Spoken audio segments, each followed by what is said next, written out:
Hosanna. Rends gloire à Dieu pour le souffle de vie, pour la liberté et pour le temps de vie qu'il te donne. Chantons.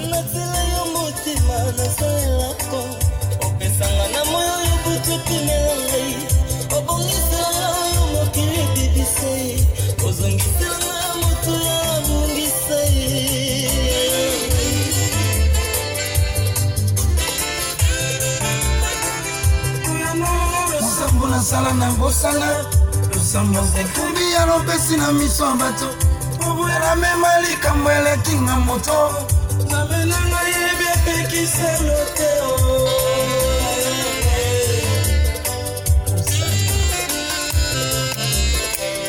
yopekisanga nakoma miso paipai kolula oyo opesa na basusu natala ekolusu epai nyonso eutaka azuma oyo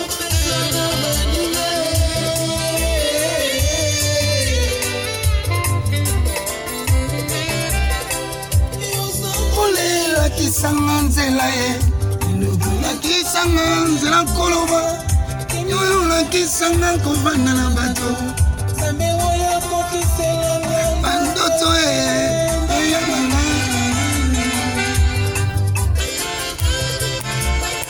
Alléluia. C'est le frère Moïse Matuta dans Natela Yomotema. Frère, sois béni au nom de Jésus-Christ.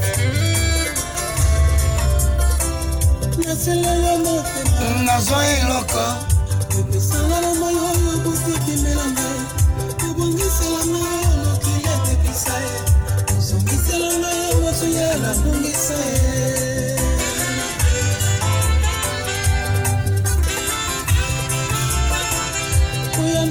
losambo nasala na bosana losambo nkokobi ya nopesi na miso ya bato obwela mema likambo eleki na moto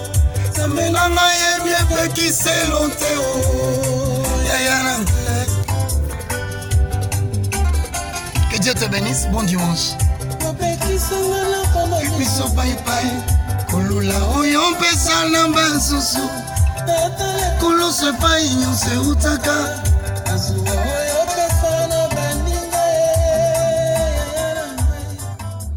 Merci, que Dieu vous bénisse. Si vous avez manqué beaucoup de choses, ne craignez rien. La Bible dit, un chien vivant vaut mieux qu'un lion qui est mort. Je vous souhaite un bon dimanche. Espérez, ne demeurez pas dans les échecs du passé ou d'hier. Cela pourra bloquer le présent et compromettre votre avenir. Dites merci à Dieu. Il a quelque chose à faire pour vous.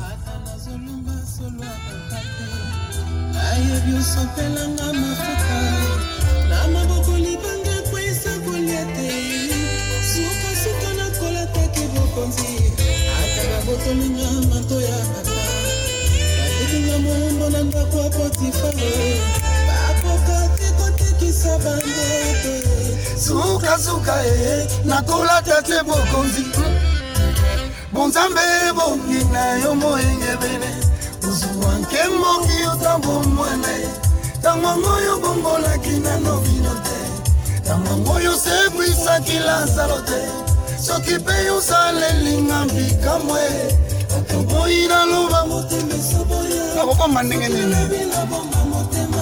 motema moto nasengela okopesa ye napesi ye bomoto nanga azwa asalela yango ndenge alingi mpona bana na ye babika mpo bonzambe ebongi na yo tata. Que Dieu vous bénisse. Reprenez l'espoir. Faible reste d'Israël.